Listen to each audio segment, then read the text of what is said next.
Welcome once again, not to my car. What's going on with this channel? Why isn't this guy in the car anymore? Don't worry, folks. I'm planning on being back there soon. It's just been a lot of good content that has been out of the car that I've wanted to share with you. My conversation with Cecilia the other day, and also that session slash workshop that we did as a group last week, relating to kind of like 3 principles that make relaxation and manifesting link together more easily in your life. And today's video relates slightly to that because a longtime follower of my stuff, very aware of my approach, very intelligent in terms of understanding it, wanted to ask a question in that workshop, and he emailed it to me before the workshop, and I said, this is a great question. However, it's too, it's too nuanced for that workshop that we had. Because that workshop dealt more with fundamentals and using relaxation and simple manifesting techniques to improve your life. This question that this gentleman had is, well, I'm going to read it to you so you'll see. But it pertains to like deep-seated feelings of grief and loss and regret. Frankly, the kind of stuff that I love to work with people on, on a like one-on-one coaching basis. And hopefully, he wanted to share this question with the group because he thought the answer could hopefully help some people, and I think it will. So I'm going to read the question, and then I'm going to give a few thoughts about, what I would do if I was in that situation. The question relates, ties into my book, as you'll see, my new book, Money Your Friend, which, if you are new here, Money Your Friend is the book I released last month, that basically talks about ways of improving our relationship with money on a both mental and emotional level. One could say a energetic level or a psycho-spiritual level. But it's a very unusual book, and if you haven't read it, I would recommend checking it out. I'll put a link below in the description. I believe that in most countries you should still be able to get the Kindle copy for only $1. So here's the question. I was going to ask a question about financial grief and how it relates to flow. I had a big financial trauma related to an investment that went wrong where I lost a lot of money. And unfortunately, some others did too because of my advice, which was well intended at the time. When I tried the exercises you suggest, he's talking about the exercises in the book, Money Your Friend. When I tried the exercises you suggest, they work. And just as that great feeling is entering me, often thoughts come up of if only, or a reminder of my loss come in, and they can often take over.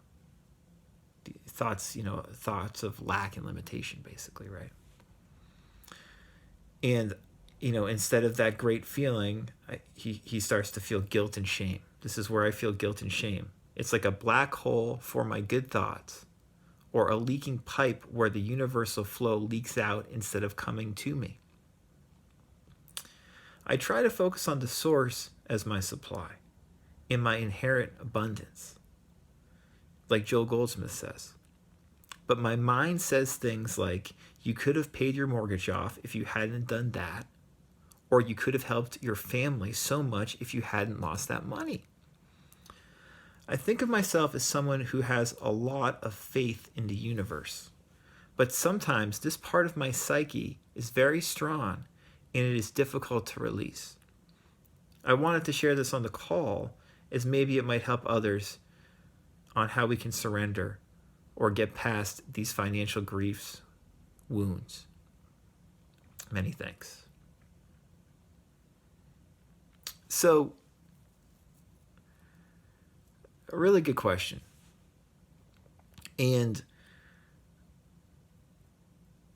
Money Your Friend is an interesting book for many reasons, but one of the reasons is that it wants you to get more intimate with the lack you feel around your financial situation, around money in general, but specifically about the money you see and have coming in and out of your life, flowing in and out of your life.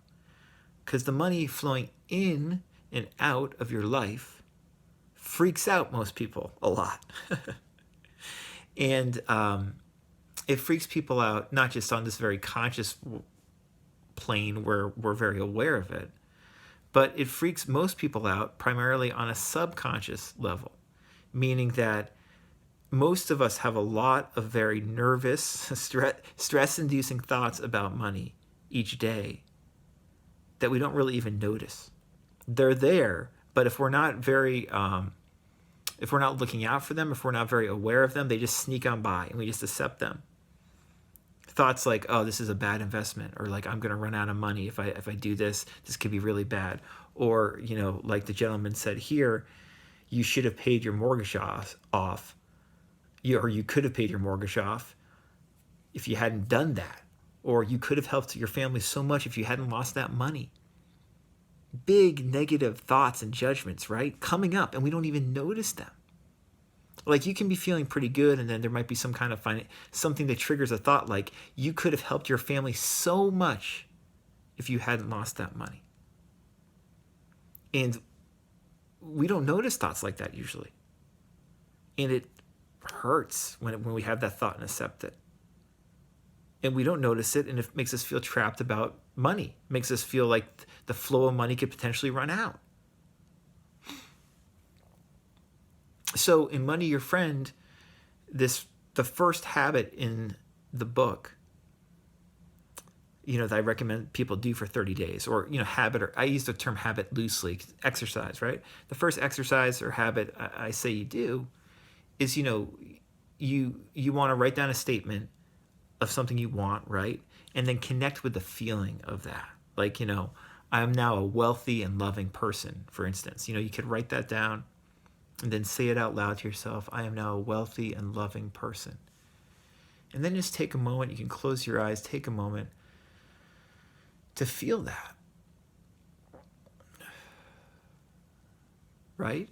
And usually after we read a powerful statement of something we want, we feel something good. And that's like what he says here. That great feeling, comes up.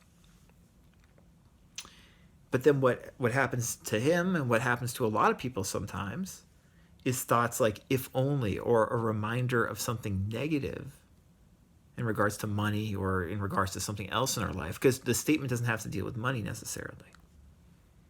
It could be about love, but if something comes up that makes you think about how you don't have love, or you don't have money, or you don't have health. And these thoughts start running about limitations. So instead of feeling good after saying this statement, sometimes we feel bad, we feel guilty, or we feel ashamed, like he said here, or we feel scared, right? It's like a black hole for my good thoughts, or a leaking pipe where the universal flow leaks out instead of coming to me. Yeah. So first of all, this person's been doing this stuff for a while, so they're very aware of this. You don't have to necessarily be as aware of this as this person is. It's great to be, but this can take, gentle practice and work, because you get better at it. If you focus on being more aware of these things, you get more aware of them. And that's a big reason we do this exercise for 30 straight days. But when you're doing the exercise, if these thoughts come up, these negative thoughts, these overwhelming thoughts, what I recommend you do, and I say this in the book, is like, if the good feelings don't remain, you just move on. If you have another statement, you say the statement, or if you're done with your statements and you feel this black hole of bad thoughts instead of good thoughts being there, then you drop everything. So, in other words, you say your statement, you write your statement down, you say it out loud, you connect with it. Maybe when you connect with it, you can't connect with it deeply. Or maybe these negative thoughts unexpectedly come in or come in expectedly. They start coming in. Doesn't matter. Drop it. Drop everything. Meaning let the thoughts be there for the remainder of this exercise. Because this is like a 15-minute-ish exercise, and you writing your statement, saying it, and then, kind of basking in the feelings, usually only takes a minute or two, no more than 3 or 4 minutes. So after that, I mean, if you feel good, you can just keep on basking in that feeling. But if you don't feel good or you feel ambivalent, the rest of the exercise, the remaining 10 minutes or so of the exercise, you just sit there or lie down there and relax. Don't think about anything. Just relax. I'll put a video above to, something I was talking about a lot this last summer. Basically just meditating by sitting there and not putting any judgment on yourself, which is very similar to a lot of the vibing out advice that I always give, right? But if you have negative thoughts like this that come up in regards to money or anything else, what I would recommend trying, if you want, is to just sit there, relax, don't do anything. Let the negative thoughts come. Let the weird feelings in the body come. Don't try to do anything. Don't try to resist them.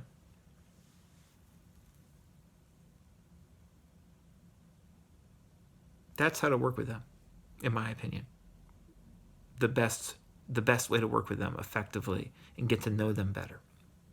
And that's why I have that exercise/habit in the book as something to do for 30 straight days. It's not about having that good feeling come up and just staying with it when the good feeling's not there. If the good feeling's there, great. But I don't expect that good feeling to always be there when you do this exercise. It's about facing noticing more the resistance that comes up, and then just sitting there, not judging it, vibing out. I shouldn't say that's the best way to deal with trauma or money stuff or grief or anything. It's not the best way per se. There's many good ways, right? But I found it to be often the best way, certainly for myself, but for clients that I've worked with about issues like this. Just to sit there and not judge it for 10 minutes. See how that makes you feel afterwards. And then you can practice this more non-judgmental approach as you go through your day. But if you take even just 10 minutes a day to unplug in this way, literally unplug, stop judging yourself and just sit there. I think it does something to your life. I think that's a way to release.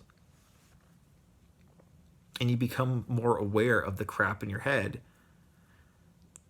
that, as he says, that part of my psyche that's very strong is difficult to release. You become more aware of it. And guess what? You don't judge it. And there's so many different things we can do, right? And we talk about a lot of them in the channel, my channel here. In something like IFS, internal family systems, that therapeutic modality, I do that with most clients I work with now, one-on-one. We do at least a little bit of that because it's so effective at looking at these very strong parts that are, throwing negativity at us and working with it and working through it better. So a more emotional intimacy, more acceptance of what's coming up helps, But there's also all these other tools, all these other stress management tools that we often discuss, in which so many great teachers over the years in psychology, spirituality, self-improvement have talked about. But yeah, surrendering means surrendering. Actually, I was speaking to my therapist the other day about this, about how when people say they're going to surrender, that's great. You set the intention to surrender, but actually surrendering is not a mental process or even an imaginative process, in my opinion. It is a whole body experience, and you can't force surrendering.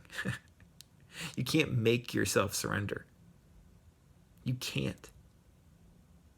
Surrendering is this like a natural process of the mind and body, this physiological thing that we are.